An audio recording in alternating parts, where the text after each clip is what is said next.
Jumpa lagi dengan Miss Rati. Hari ini kita akan memulai pembelajaran kita.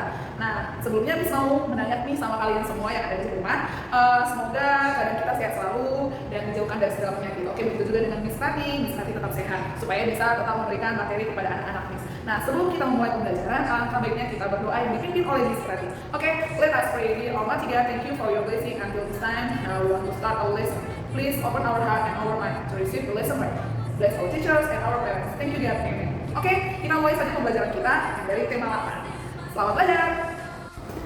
Hai anak-anak. Nah, kali ini kita akan belajar dari tema 8, subtema 4, pembelajaran 1. Oke, kita mulai saja pembelajarannya. Nah, kita akan melihat dari Udin dan teman-teman membaca sebuah dongeng. Mereka membaca kisah kera dan ayam. Kisah kera dan ayam. Suatu hari, kera dan ayam berencana untuk berjalan-jalan ke hutan. Mereka berdua mendapat informasi kalau di hutan itu terdapat banyak pohon buah-buahan yang lezat. Mereka berdua memulai perjalanan sejak pagi, tapi tidak sebatang pohon buah pun yang mereka temui. Oke. Yang ada hanyalah pohon-pohon yang tinggi dan berdaun lebat. Mungkin kita harus berjalan lebih jauh lagi, kata kera. Ayam hanya mengangguk setuju. Semakin lama, suasana hutan semakin gelap.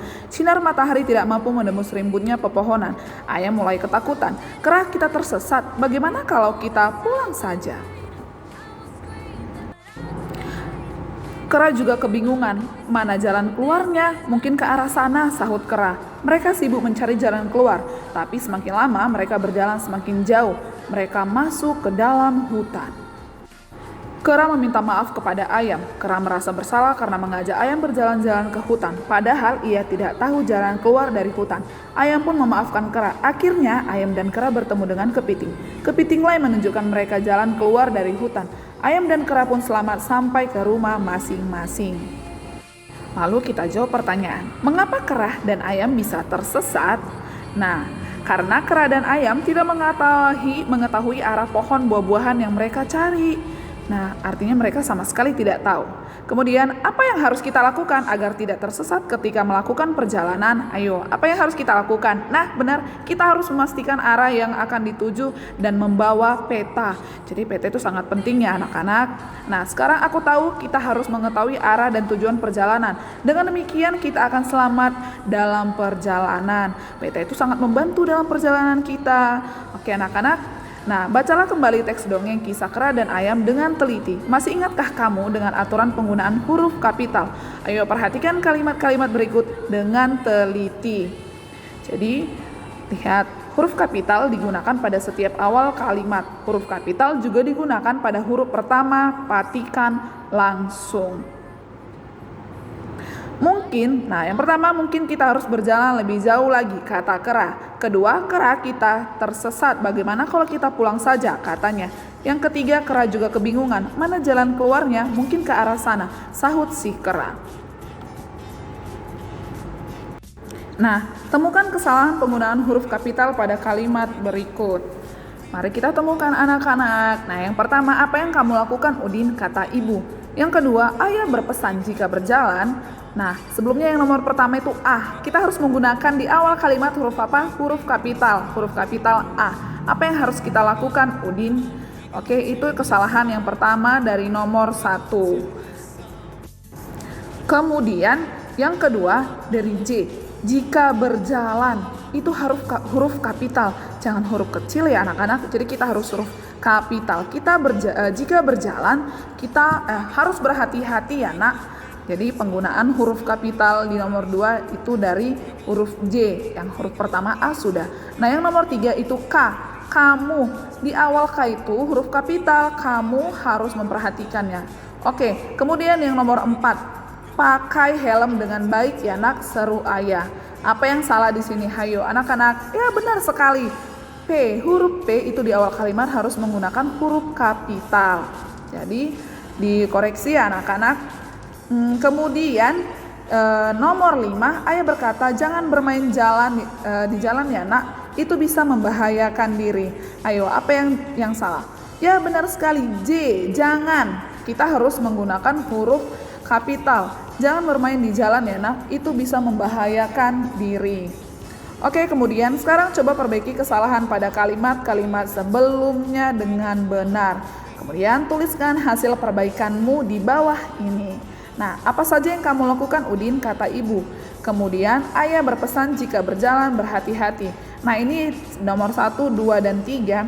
Ini adalah yang sudah kita perbaiki tadi di pembelajaran yang tadi kita bahas. Oke, ini kamu catat ya anak-anak. Dan ini nomor 4 dan 5. Oke, pakai helm dengan baik ya nak. Itu huruf kapital P-nya sudah diperbaiki. Ayah berkata, jangan, J-nya sudah kita perbaiki dengan huruf kapital. Jadi kamu sudah paham. Oke anak-anak. Nah, kemudian kita lanjut.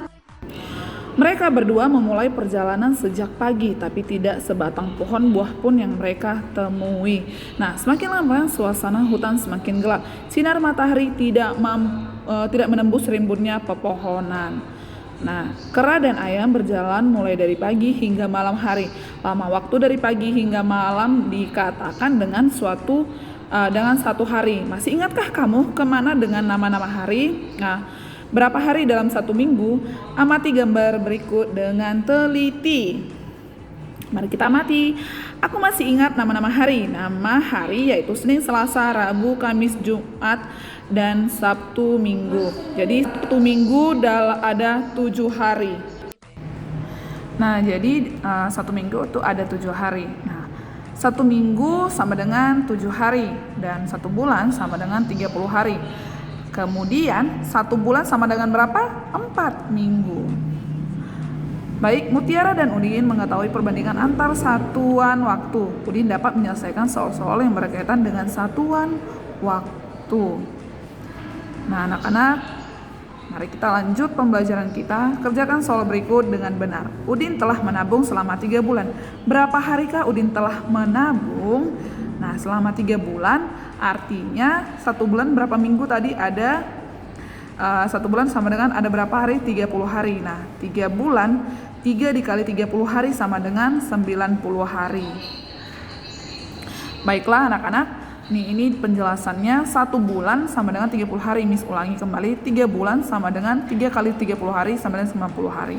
Yang kedua, ayah pergi ke luar kota selama 2 bulan. Berapa harikah ayah pergi ke luar kota? Ayo, mari kita selesaikan soal berikut. 1 bulan itu sama dengan 30 hari. Nah, kalau 2 bulan berarti 2 dikali 30 hari. 2 kali 30 sama dengan 60 hari. Jadi kuncinya kamu juga harus tahu ya perkalian anak-anak. Ingat kuncinya, 1 bulan sama dengan 30 hari juga. Nah, maka jawabannya adalah 60 hari. Nah, soal selanjutnya, umur adik Beni telah 4 bulan. Berapa harikah umur adik Beni? Nah, mari kita jawab bersama-sama. 1 bulan sama dengan 30 hari dan 4 bulan sama dengan 4 dikali 30 hari. Berarti umur adik Beni 120 hari. Maka jawabannya adalah 120 hari.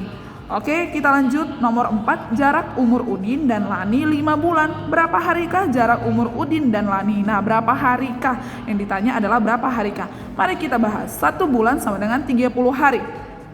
5 bulan sama dengan 5 dikali 30 hari. Maka jawabannya adalah 150 hari. Karena 5 dikali 30. Nah, jawabannya adalah 150 hari. Nah, kemudian kita lanjut ke soal berikutnya. Nomor 5, Udin berlibur ke rumah paman selama 1 bulan. Berapa harikah lama Udin berlibur di rumah paman? Mari kita bahas. Nah, 1 bulan sama dengan berapa hari? Ya, benar sekali, 30 hari. Kemudian sampai di sini semoga semua paham ya anak-anak pembelajaran hari ini. Baiklah anak-anak, itu tadi pembelajaran kita. Nah, Miss harap kalian paham apa yang disampaikan dan diulang-ulang kembali pembelajarannya supaya kamu paham dan tidak lupa sampai di situ saja pembelajarannya. Nah, kalau bisa video pembelajaran Miss nanti diulang-ulang kalau kamu ada waktu. Oke, Miss harap semua kita sehat selalu, dijauhkan dari segala penyakit. Nah, di akhir video ini nanti akan Miss Prati kasih tugas. Oke, di akhir video akan Miss kasih tugas. Jadi kamu kerjakan tugasnya seperti biasa, dikerjakan di buku PR lalu dikumpul ke sekolah oleh orang tua. Oke, demikian pembelajaran dari Miss Prati. Sebelum kita akhiri pembelajaran, alangkah baiknya kita berdoa. Miss Prati bawa dalam doa ya. Okay, dear Almighty God, thank you for your blessing until this time. Now we have finished our lesson. Thank you God, amin. Oke, demikian. Sampai berjumpa kembali di pembelajaran selanjutnya.